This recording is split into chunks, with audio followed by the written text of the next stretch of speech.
বৈষম্য বিরোধী আন্দোলনে সহিংসতায় ভোলায় শহীদ হয়েছেন ৪৬ জন।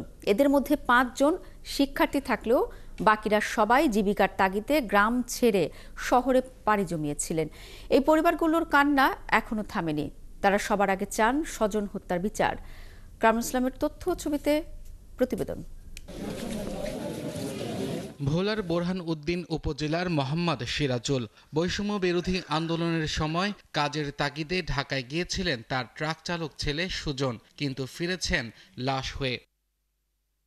সিরাজুল জানান, সুজনের উপার্জনের টাকায় তাদের সংসার চলত। ছেলে না ফেরার দেশে চলে যাওয়ায় এখন তার আর কিছু ভালো লাগে না। আমি অনেক কষ্ট করিয়া খাওয়াইছি, লইছি, পড়াইছি।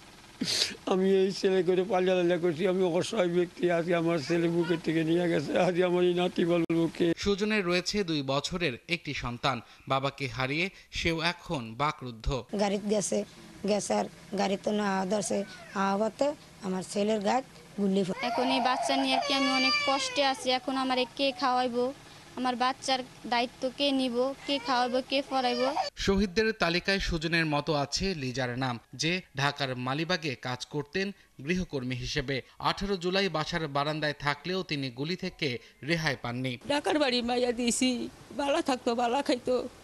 মাইয়া রুচির আমিও খাইতাম, থাকতাম, বালা দেখতাম। সায়া চিন্তা বিয়া দিই, এরকম একটা মনস্তব আমাকে মনে আছে। আনন্দের আগে তো আর মাইয়া আমার মরাই আইসে। বা মেডিকেল লয়ে গেছে, মেডিকেলের পরে 3 দিন পরে মারা গেছে।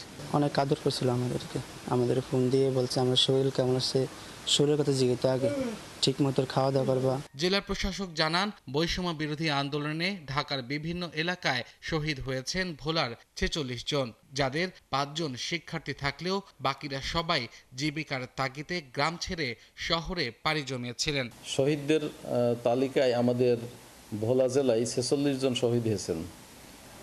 সেই শহীদ এবং ২০ জন আহত আছেন।